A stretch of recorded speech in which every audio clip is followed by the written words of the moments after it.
Jemi të nderuar që kemi disa vëllezër nga Shqipëria na kanë vizituar, madje nga një vend shumë i thellë i Shqipërisë, nga jugo, nga zona e Gjirokastrës. Ju falenderojmë që gjetët kohë me na vizitu në Kosovë. Allah është problem, Allah është problem. Kënaqësia jonë. Amin dhe juve. Si po kalani këtë qaste në Kosovë? Mirë vallai, mirë, alhamdulillah. Ne erdhëm këtu në Kosovë për punën tonë. Edhe ishte kënaqësi që takojmë me vëllezër si Hoxha Sati. Jemi këtu në shoqërinë e tyre, Allah është blef në të mira për pritje. Është kënaqësi. Na tregoni pak më shumë rreth Gjirokastrës. Si kalani atje? Elhamdulillah, Shqipëria sapi si Shqipëria sapi. Alhamdulillah, situata në Gjirokastër është e qetë, e mirë. Qyteti është pak i ftohtë, ka vizitor, shoqëria, xhamatet e muslimanëve janë aktive. Alhamdulillah, kalohet mirë, ka atmosferë. Gjirokastra vetëm e kam kaluar kalimthi, si të them. Thuhet që ka histori. Çfarë ka interesante në Gjirokastër? Gjirokastra karakterizohet nga zona muzeale e qytetit. Ajo përbëhet nga ndërtesa të vjetra prej guri dhe me mbulesë guri, ka kalan shekullore, ka disa xhami, po ajo më kryesorja xhamia e Pazarit, ka shtëpinë e zekatëve, Zekat House. Përgjithsisht kjo është zona muzeale që karakterizon qytetin e Gjirokastrës. Nga e që ka janë një, jeni njerëz që e praktikani fenë islame, falni namazin. A mund na tregoni se si keni filluar namazin, duke pas parasysh që komunizmi në Shqipëri ka qenë shumë i fuqishëm. Si kanë qenë hapat parë tuaj që ja keni filluar të falen? Fillesa e islamit tim daton që nga viti 98, pas vitit famshëm 97, disa çuna të ri filluan të praktikonin dhe të faleshin në zonën ku unë jetoj, dhe nga aty dhe unë bashkova me ta dhe filluam praktikimin e islamit. Atëherë isha vetëm 14 vjeç. Masana i shkova në gjimnaz, medrese, e kështu startoi islami dhe praktikimi i islamit tim. Islami në zonën tonë u rikthye, si thuaç, pasi gjyshrit tanë tregonin që dhe ato me baballarët e tyre shkonin dhe praktikonin në xhaminë e vjetër të fshatit, bënin Bajram, bënin Ramazan. Xhamia e fshatit s'ishte thjesht një faltore, por ishte një kompleks, le të themi, pasi aty ndodhej faltoria, ndodhej hoda, ndodhej ambienti në të cilin lanin të vdekurin dhe aty e rikthenin sërish të arkivolin, pasi njerëzit nuk varroseshin me arkivol, thjesht e transportonin.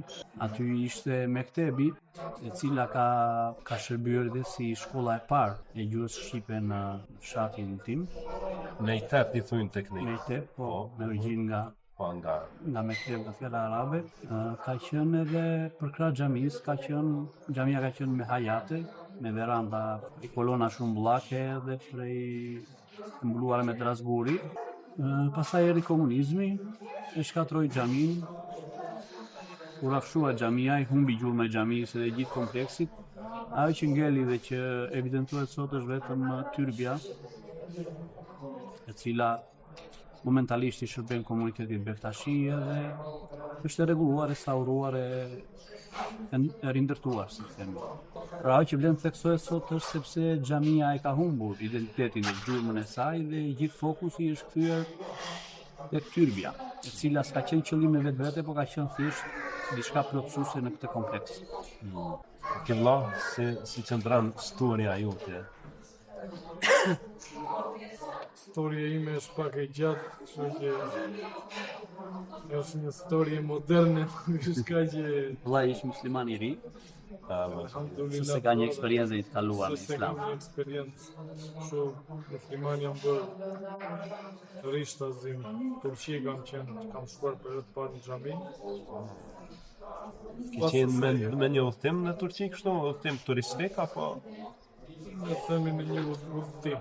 Po. Jam ndodhur në Turqi edhe aty kam shkuar për të parë në xhami. Nuk është se kam qenë më para praktikanti asnjë lloj feje tjetër. nuk është se kam shkuar në për adresa tjera fetare ku duhet si mundi quajnë këto vendet që këta i konsiderojnë si të shenjta, po as besimtar musliman nuk kam qenë, as namaz, as kush nuk më ka folur për Islamin. Ka qenë vullneti i Allahut, elhamdulillah që unë jam bërë musliman edhe kur jam kthyer në Shqipëri, pastaj kam shkuar për herë të parë xhami, ka qenë ditë xumë, që prej asaj dite deri më sot, elhamdulillah s'kam shkuar më prej xhamis, prej namazeve të para, prej xhamis, prej xhamatit, prej vëllezërve dhe prej Islamit. Bukur. Elhamdulillah. Mirë, a mund të na bësh një krahazim midis jetës tënde para Islamit dhe pas Islamit? Prapë është një krahasim i gjatë që nuk duhet që të flas për këtë pjesë, sepse çdo njeri, edhe ai që se ka përjetuar një diçka të tillë e paramendon se si mund të jetë jeta para Islamit edhe si mund të jetë jeta gjatë Islamit edhe si mund të vazhdoj mbas Islamit. Me një fjalë ke dalë prej errësirave në dritë. Do tani në Islam mos flasim atë. Ke përmbledh gjithë kontekstin në një fjali të vet. Faleminderit. Me një fjalë nuk na interesojnë detajet e mëhershme, por se realiteti tashmes. Tani jemi më i lumtur, e beson saktimin, i merr gjërat më shtruar. Alhamdulillah po. Vërteta kjo është.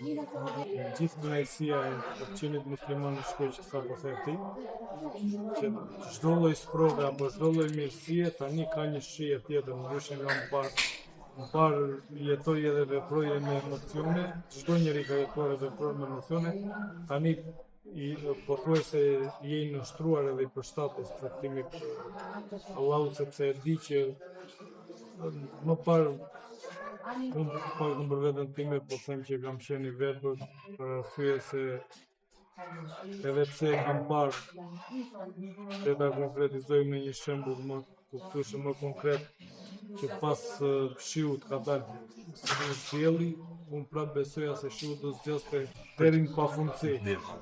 Ndërsa sot e di që mbas një sprove, di që Allahu më ka ruajtur prej një sprovë tjetër më të madhe. Vjen lehtësia më shumë. Pas një sprove vjen lehtësimi, si shta vllai, një sprovë është pastrimi, një gjunafi apo një mëkati që sepse në momenti që jemi njerëz, jemi dhe gjunafçar, jemi dhe mëkatar, jemi dhe gabimtar, gjithë njerëzit pa përjashtim këtu, përfshirë edhe hoxhën, përfshirë të gjitha, askush nuk mund ta mohoj. Kjo është një fakt, nuk është një. Kjo është realiteti që gjithë mund të bëjmë gjunafe, çdo ditë bëjmë gjunafe, kështu që caktimi i Allahut është më i miri edhe është në paktën unë si musliman besoj se është pastrim për robën. Ardhja e një sprove apo ndodhja e një fatkeqësie apo smundjet apo çdo gjë tjetër që kanë të bëjnë me të gjallët, le të themi në gjuhën popullore, mendoj se është thjesht është një mirësi nga Allahu, prapë është një sprovë për të pastruar robin, për aty ku do të shkoj të ketë një barë sa më të lehtë. Se mire e sprovave është lahen këtu në dynja, sepse atje kanë posto tjetër, kanë çmim tjetër dhe kanë dhe pesh tjetër. Definitivisht. Plumë të goja. Subhanallah, me një fjalë, nga ajo që kam dëgjuar edhe shumë historie tjera të njerëzve që e pranojnë Islamin, pa e marrë parasysh gjatë qëndrimit tim në Medinë, që kam qëndruar me franceze, me gjermane, me amerikanë, që ata janë ardhur realisht të bëhen hoxhallar atje, më herët nuk kanë qenë musliman, gjithë pajtohen në një pikë që para Islamit kanë qenë të zbrazët, kanë ndjerë zbrasirë, nuk kanë pas qëllim në jetë. Dhe se kjo i ka vrarë më së shumti. Zgjohen, bijnë, punojnë dhe nuk e dinë pse jetojnë. Kurse tani e kemi këtë begatin që e dinë për çfarë jetojmë, e dinë për çfarë jemi krijuar, dhe dinë se ku do të shkojmë. A e keni bashkëndjerë dhe ju këtë? Alhamdulillah, po shumë e vërtet. Alhamdulillah. Shumë e vërtet. Po bëj halal. Kjo është një gjë që të paktën mua personalisht më ka ndodhur. Eksaktësisht ashtu siç e përmendën ti. Nuk është se ja kam vjerë atë shijen qoftë pasurisë, qoftë mirave materiale, qoftë jetës që bëja. Është një jetë që unë prapë sot kur shikoj njerëz që dalin klubeve apo shumë duket vetja pa i paragjykuar ose pa e vlerësuar veten, po ata më duken në nivel shumë i rëndom njerëzish. Për ta quajtur veten njeri, janë një shkallë shumë e rëndom për ta quajtur veten ata njeri. Jo se unë jam më i mirë se ata, unë jam më i keq se ata, më i keq se kushdo, po ata të paktën ata kanë konceptin më elementar, më bazë, të jetosh si njeri. E kupton, ata çdo ditë shkojnë den, atje çdo ditë mallkojnë veten, pas çdo dehie, çdo njeri që është i dehur e mallkon veten dhe thotë nesme që unë nuk do të më dhe prapë bën një gjë prapë. Edhe ata vetë, pavarësisht se pia në momentin kur janë nesër ju pëlqen që të dehen, po mbas i dehen nuk ka njeri që i pëlqen, siç është edhe gjunahu. Çdo njeri mund ta bëjë gjunahu, por mos ka njeri, mendoj, as ka pasur, as do ketë, që nuk ndihet keq pas gjunahut që bën. Qoftë ky besimtar apo jo besimtar apo shafir apo ateist i pastër. Çdo njeri e ndjen gjunahun që bën, mendoj se është saktimi i Allahut që çdo njeri ta ndjej këtë gjë. Është helm për shpirtin. Është helm për shpirtin. Po çfarë ke për të shtuar Allah lidhur me këtë çështje? A që do të shoja unë ishte se në gjithë shka, në çdo shoqëri apo diçka tjetër atje ku mungon Islami, mungon esenca e gjës. Dhe nuk kanë më vlerë çështjet rrethanore se sa e lumtur apo sa e zhvilluar është një shoqëri, për aq kohë sa i mungon esenca, besimi në Zotin jetë vetëm. Ky është Islami dhe kjo është ajo që aty ku ndodhet kjo, gjithçka zbukurohet edhe merr një tjetër kuptim. Fiks. Allahu ju shpërblet për këtë fjalë kaq të smuara. Unë shpresoj që do t'ju bëj dobi edhe shikuesve tanë, në veçanti ata të cilët siç u përmend më herët, janë fut në rrugën e epsheve dhe mendojnë që ajo do t'i bëjë të lumtur, se kurse si aty është mjerin, aty është katrinj. Vetëm shpëtim është që ti nënshtrohemi Zotit, ti nënshtrohemi krijuesit ton, ai që na ka kriju shpirtat tonë, trupat tonë. Këto shpirta nuk ndjejnë qetësi asesi, vetëm se tek burimet cellore dhe prej nga e ka dhe prej arë dhe shpirtit. Zoti ju shpërblet. Faleminderit shumë për këtë. Kënaqësi, Zoti të nderoft. Kënaqësia është e jonja kur na vizitoni kështu. Është shumë kënaqësi, me vërtet ndjejmë një farë ndjenje shumë të madhe afërmitete, se përveç që jemi vëllezër shpirtëror, njëjtës fe, jemi edhe vëllezër trupor, jemi të njëjtit këmbë dhe të njëjtës gjuhë. Zoti ju nderoft. Zoti na bashkoft në hajër e mirësi. Amin. Bashkëblet.